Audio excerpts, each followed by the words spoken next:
भिखारी पाव भाजी में सोना अंगूठी। हरिपुर में गुरु नाम का एक व्यक्ति पाव भाजी बेचा करता था।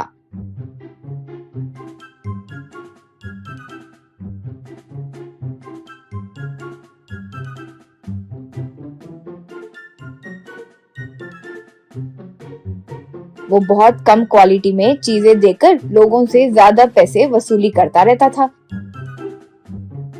एक दिन उसकी लालच बढ़ गई। एक दिन गुरु उस गांव में एक भिखारी कोशी के पास आया।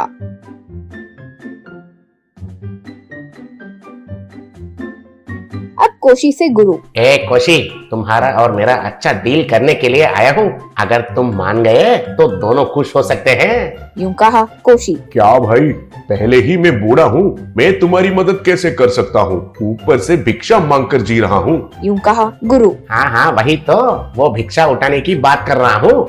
जब मेरे पास बहुत सारे लोग होंगे और खा रहे होंगे, तब तुम उनके पास आकर भिक्षा मांगो, तब वे तुम्हें दान देंगे। जो भी तुम्हें मिलेगा उसमें तुम्हारा आधा और मेरा आधा। कोशी। बाबू, ये सही होगा क्या? गुरु। अरे बुढ़ा, तुम्हारे जैसे लोग ही हैं जो प्लेट में बिरयानी डालने पर कहते हैं कि मुझे गैस की प्रॉब्लम है। चुपचाप जो मैं कहता हूँ वो करो। यूं कहा। तब कोशी ठीक है कहकर मान गया। फिर अगले दिन से गुरु पाव भाजी के बंडी के पास आकर कोशी जब लोग खा रहे थे तो भीख मांगना शुरू किया। लोग पूछने पर कोशी को अच्छे पैसे देने लगे। ऐसे कुछ दिन बीतने के बाद गुरु कोशी को सिर्फ 30% हिस्सा ही दिया। कोशी। ये क्या है बाबू, क्या बोले और क्या कर रहे हो? ये 30% तो मुझे रोड पर भीख मांगने पर ही मिल जाते हैं। ऐसे ही चला तो मैं ये नहीं करूँगा। यूं कहा। तब गुरु। अरे वो बुढ़े, घबराओ मत, तुम्हें जल्दी ही एक बम्पर ऑफर मिलेगा। मैंने सब प्लान कर लिया है। वो ये है कि पाव भाजी में सोने की अंगूठी, मैं पाव भाजी में सोने की अंगूठी रखूंगा। वो तुम्हें मिले जैसे एक निशाना बनाऊंगा।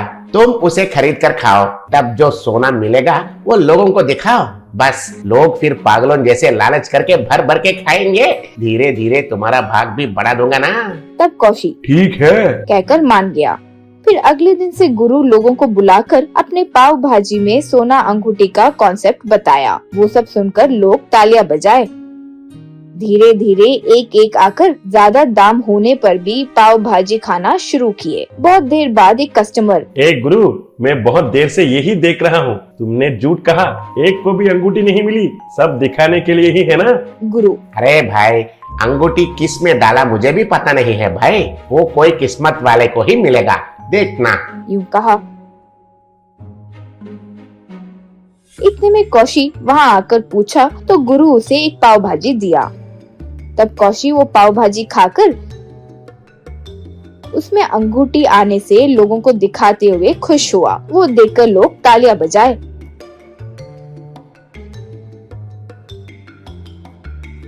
उस रात गुरु से कोशी। भाई, आपका प्लान तो एकदम बढ़िया है, लेकिन ये एक दिन करके नहीं रुकना चाहिए। अच्छे से कुछ दिनों तक चलाना होगा। तब मैं भी आकर रोज मेरे हाथ लगे अंगूठी दिखाऊंगा, घूमते फिरते अंगूठी पहनूंगा। तब लोग मुझे देखकर पाव भाजी कितना भी दाम की हो खरीद कर खाएंगे। तब बहुत अच्छा बिजनेस होगा भाई। यूं कहा। तब गुरु को वो आइडिया पसंद आया और वो ठीक है कहा। फिर अगले दिन से लोगों का आना, कोशी भी पैसे देकर पाव भाजी खाने से उसे रोज एक एक अंगूठी मिलती रही। वो देखकर लोग आश्चर्य में थे। इस तरह कोशी 20 दिन लगातार जीतता गया। उसकी ये किस्मत देखकर लोग दंग रह गए थे।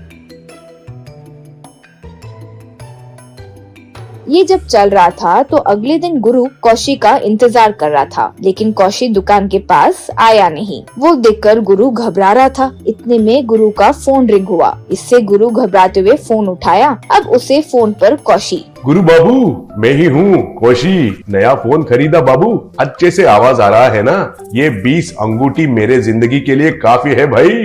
यूं कहा। तब गुरु। अरे ये तो बड़ा अन्याय है, धोखा है, तुम ऐसा नहीं कर सकते हो।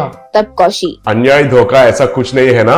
आप खाने की बात पर लोगों के साथ धोखा कर रहे हो। मैं अंगूठी के चर्चे में आपको धोखा दिया। Bye bye. भीख मांगने के लिए गोवा जा रहा हूँ बाबू, लेकिन तुम वहां मत आना क्योंकि मैं तुम्हारे हाथ तो वैसे भी नहीं आऊंगा। और फोन ट्रैकिंग वगैरह मत करना, फोन अभी फेंक रहा हूँ क्योंकि मैं भी सिनेमा देखता हूँ ना। कहकर फोन फेंक दिया। फिर क्या, गुरु रोते हुए बैठ गया।